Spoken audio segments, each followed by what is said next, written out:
안녕하세요. 속풀이 짬뽕 알뜰 세트입니다.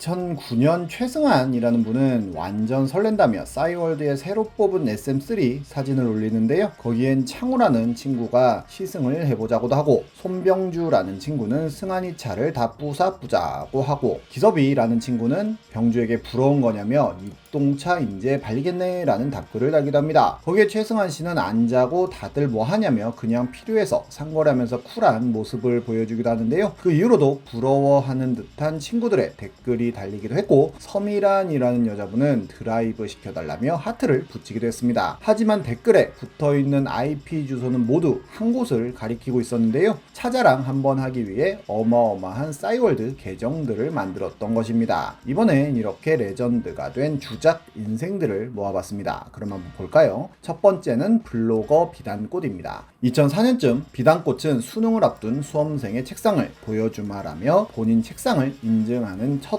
포스팅을 올립니다. 여기에 문제집과 필통, 전자사정과 여러가지 메모장이 빼곡히 붙어 있었는데, 이런 메모들이 많은 수험생들의 공감을 받았고 굉장히 유명해지는데요. 특히나 수능이 끝나면 할 일들이나 엄마가 수능 치러 갈 때 가져가라며 주셨다는 베네 쪼고리 같은 게 큰 인기를 모읍니다. 점점 비단꽃은 본인의 이야기를 하는데, 중학교를 3학년 때 중퇴하고 독일의 의대에 진학했지만 향수병을 이기지 못하고 한국에 들어와 검정고시를 거쳐 경희대 의대에 합격했다는데요. 하지만 어린 시절부터 요리사가 꿈이었던지라 의대에 진학을 하진 않았고, 재수 끝에 안양과학대 호텔조리학과에 수석으로 입학했다고 합니다. 하지만 실습 과정에서 당한 사고로 오른쪽 손 신경이 마비되어 버렸고, 요리사의 꿈을 접은 채 다시 수능을 준비하며 블로거가 되었다고 하는데요. 게다가 어렸을 때부터 선천성 과호흡 증상도 알아 생활하는 게 불편하다고도 밝혔는데, 그렇게 드라마틱한 본인의 삶을 바탕으로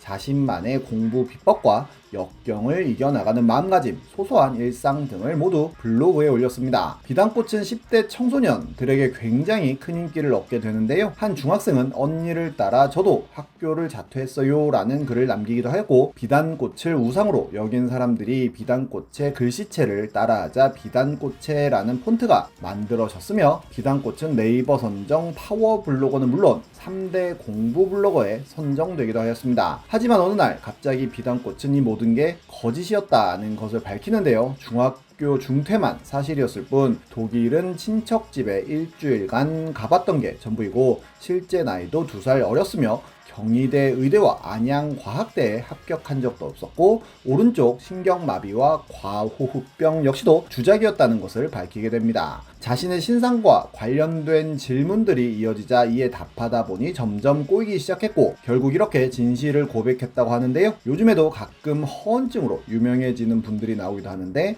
진정한 원조는 비단꽃이 아닌가 싶습니다. 다음은 99 루마입니다. 인터넷에 서식하며 뻘글을 꾸준히 남기는 사람들은 계속해서 나오고 있는데요. 탑티어 뻘글러라고 할 만한 분이 있었으니 바로 99 루마입니다. 현대차 노사가 연말 성과금으로 극한 대치한다는 기사에는 본인이 현대차를 다니는 직원이라며 저 같은 비정규직은 월급 150만원에 성과급은 없다는 댓글을 남기기도 하고, 스타와 팬의 선행 릴레이라는 기사에는 슈즈팬인 척 슈즈 오빠들도 군대 가야 하나요? 라며 슈즈 오빠들이 군대 가야 하는 건 아니라고 생각한다는 글을 쓰기도 하고, 백화점의 66만원짜리 코트값의 진실은? 이라는 기사에는 백화점 납품업체 사장이라며 글을 올렸는데, 본인 회사는 디자이너 2~3명만 고용한 영세 업체이지만 라이센스 사용료만 주고 유명 상표를 붙여 납품한다고 하기도 하고, 잔심부름 대행에 대한 기사에서는 잔심부름 업체에서 일하는 직원이라며 대리운전할 때보단 대행 서비스 업체가 좀 더 나은 면이 있다고 하기도 하고, 수능날 올라온 수능 난이도 기사에는 방금 시험장에서 뛰쳐나온 수험생이 되기도 하였고, 도하 대참사 후폭풍 기사에는 프로야구팀 행정직 직원으로 근무하고 있다며 썰을 풀기도 합니다. 그가 쓴 글들이 정말로 해당 직업을 경험하지 않으면 쓰기 힘들지 않을까 싶을 정도로 굉장히 디테일했기에 많은 사람들이 그의 글을 읽고 믿어버리는데요. 그 외에도 화산활동 연구가 외양어선 2년차 어부 현역, 육군 대위 등 직업을 가리지 않고 글을 썼으며 기자들도 그에게 낚여 기사를 쓰는 일까지 벌어지는 희대의 어그로를 성공하기도 합니다. 다음은 가짜 파일럿 사건입니다. 2019년에는 뭔가 참신하게 충격적인 뉴스가 전파를 타는데요. 파일럿이라는 남자가 여성 혼자 있는 세탁소에 유니폼을 자주 맡기면서 친해졌고 함께 공항에 놀러가서는 대한항공 승무원만 출입할 수 있는 내부 시설까지 출입증을 찍고 들어가는 모습을 보여줬다고 합니다. 세탁소 주인이 당연히 파일럿이라고 믿던 차에 비행을 다녀왔다며 고가의 선물을 사오고 집에 있는 TV까지 바꾸어줬다고 하는데요. 그런데 갑자기 기장 승진 로비 자금으로 현금을 달라고 하여 7천만 원을 줬다고 합니다. 그리고는 승무원 캐리어를 끌고 잠적했다는데요. 같은 시기 그 남자는 한 부부에게 보석 등 굉장히 많은 선물을 줬고 그 부부는 조카를 그 남자에게 소개시켜줬는데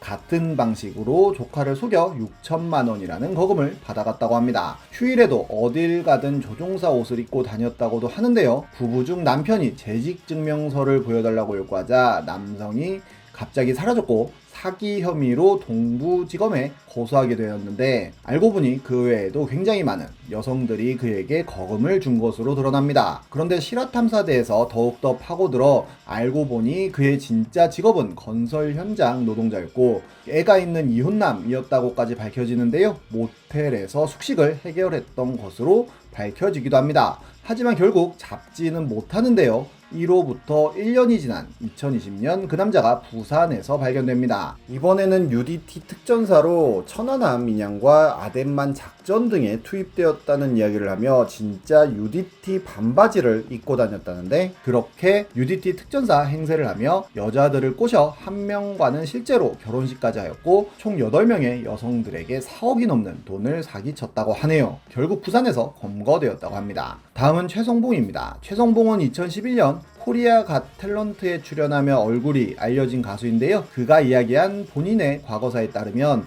3살 때 부모한테 버림받고 고아원에서 성장하였다가 5세 때 고아원에서 도망쳐 나왔는데 10살 남짓한 어떤 형이 다가와 짜장면을 사주며 껌 파는 방법을 알려줬고 10년간 껌과 바카스를 팔면서 노숙자 생활을 하다가 나이트클럽에서 일을 하게 되었고 그러던 중 당시 대학생이었던 파페라 가수 박정소를 만나 교회를 다니면서 성악을 배웠다고 합니다. 이후 친모를 만났지만 왜 왔냐는 말뿐이어서 더 이상 세상에 대한 미련이 없던 차에 박정소의 연락으로 코가텔에 출연했다고 밝히는데요. 박할린이 성악을 제대로 배운 적 없느냐고 했을 때 누구에게 배운 적은 없고 혼자 연습했다고 했지만 알고 보니 예고의 성악과를 졸업한 것으로 밝혀지기도 했는데 어영부영 넘어가기도 합니다. 결국 그는 코가텔에서 준우승을 하였는데 간, 위, 폐, 악성 종양을 발견했다며 시한부임을 밝히기도 합니다. 그의 이야기는 한국에서뿐만 아니라 여러 가지 외신에도 주요 뉴스로 선정할 정도로 유명해졌고 한국의 폴포츠가 되어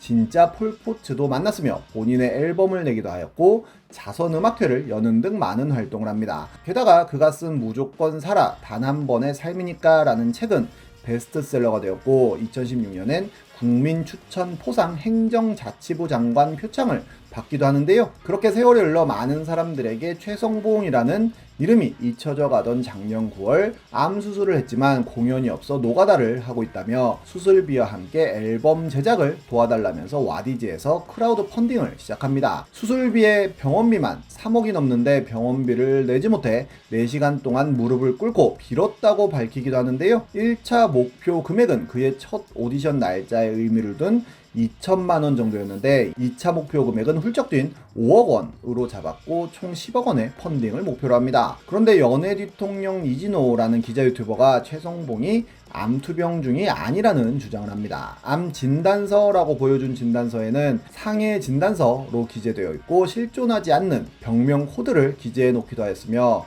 환자복 역시도 대학병원의 환자복이 아니라 최성봉이 개인적으로 구매한 환자복이라고 하는 등 여러 가지 증거와 함께였는데요. 최성봉은 바로 법적 대응을 하겠다고 했지만 올린 당일 바로 삭제하기도 하였고 여러 가지 유정호 느낌의 행동들을 하며 점점 더 많은 사람들의 의심을 사기 시작합니다. 결국 최성봉은 모든 암투병은 주작이었다는 사과와 함께 후원금을 모두 돌려주겠다고 발표하는데요. 하지만 본인의 수중엔 65,480원 밖에 없다며 어떻게든 돈을 마련할 때까지 기다려달라는 글을 팬카페에 올리기도 했습니다. 최성봉은 최선을 다해 후원금을 갚기 위해 식당에서 아르바이트를 하고 있다며 조선일보를 통해 사진을 공개하기도 했는데, 궁금한 이야기 Y를 통해 15일 만에 식당에서 그만뒀다는 사실이 밝혀지기도 합니다. 이런 분들 때문에 선한 영향력이라는 단어가 이제 혐오 단어가 된 것 같기도 한데요. 이런 사람들이 나올수록 점점 더 의심만 많아지는 사회가 되는 게 아닐까 싶네요.